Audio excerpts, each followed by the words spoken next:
Hello, my name is Justin Kucharski, and I am a digital media and broadcast production major planning to graduate in the fall. For those who know me, they know I love video games, I love movies, and I love music. When I was a young boy, I received my first video game console, which was the Sony PlayStation. I still have it, and I'll never get rid of it. And really, since then, I've been mesmerized by the world of entertainment. If you start talking to me about anything in that realm, I could really go on for hours. Around the time I was 11 years old, I discovered that I also liked to write, which I know could be weird to hear for an 11-year-old in middle school likes to write. I know, but I really embraced it, and I started to think, what if I could write about something that I loved? And that led me to discover IGN.com, which is a video game and entertainment media website. And the people there were doing this exact same thing that I was dreaming about. So, really, right then and there, I knew that I wanted to find a way to break into video games journalism. That has really led me right here. I'm a senior in college with this dream of being hired by one of the big gaming journalism outlets.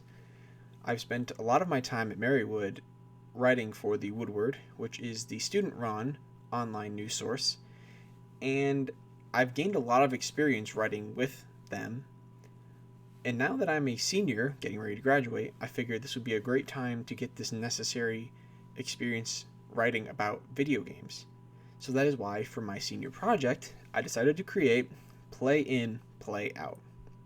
So, what is that, you might ask?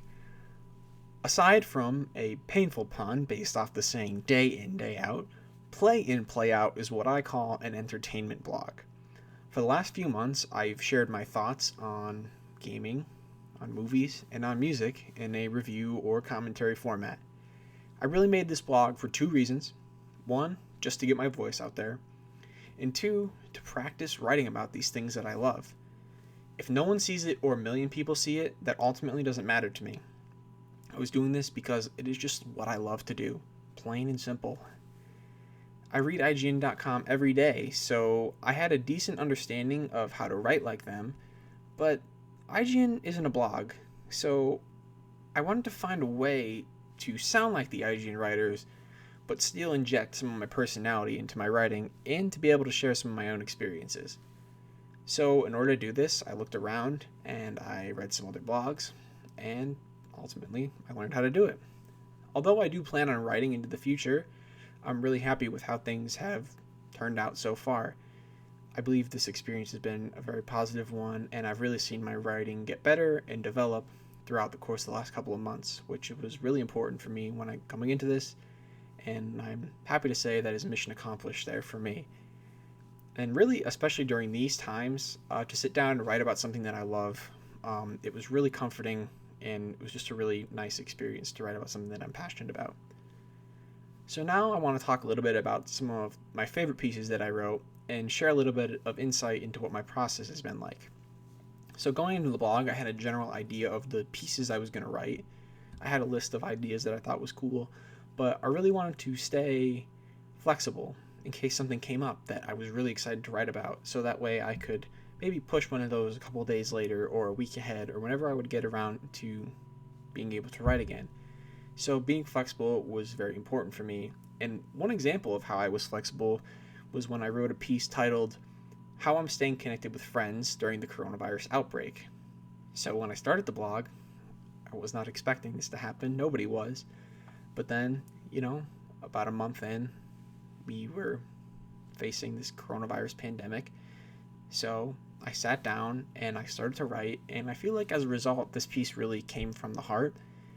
It largely revolves around how I have been playing online games with my friends as a substitute for seeing them in person. And I also told the story of how my girlfriend and I had plans to play a game together, but we were ultimately forced to play it online due to her having to return home. As I was writing it, I felt pretty sad because I was reflecting on everything that I couldn't do, but then I started to get happy because I was also reminded on everything that I could be doing and still seeing my friends, well, not seeing them, but still talking to my friends and hearing them and still laughing with them and playing together. So it was a nice reminder of that. The next piece I wanted to talk about is one I wrote regarding the release of a video game called Final Fantasy VII Remake.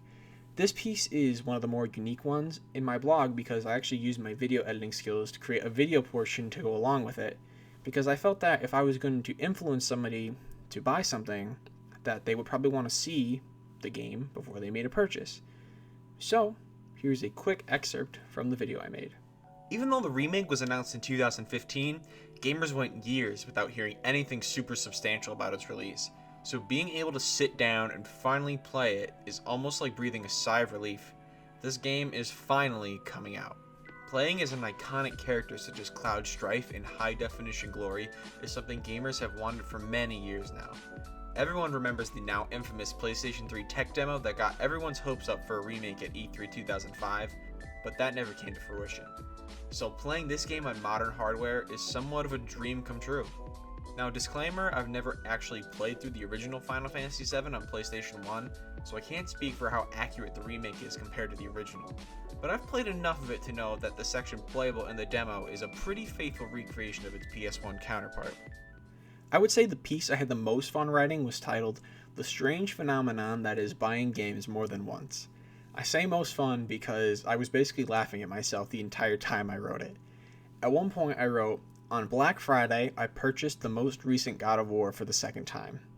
I had already finished it, so I knew how great of an experience it was to play. It is now April, and I haven't touched the game since it came in the mail." Sometimes you have to laugh at yourself. I know buying games again after I've already sold them is a bad habit of mine, so I felt writing this piece would give me a good opportunity to laugh.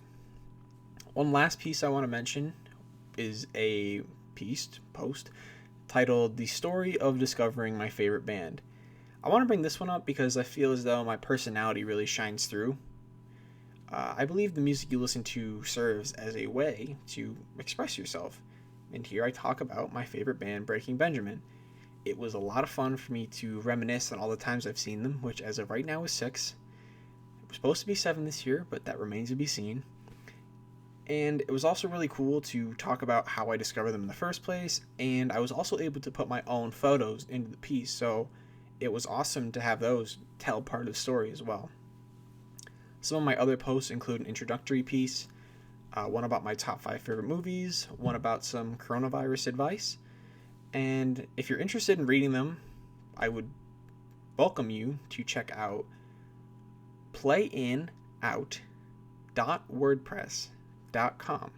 There you could read those, and if you subscribe to the blog, you will be notified whenever I post again.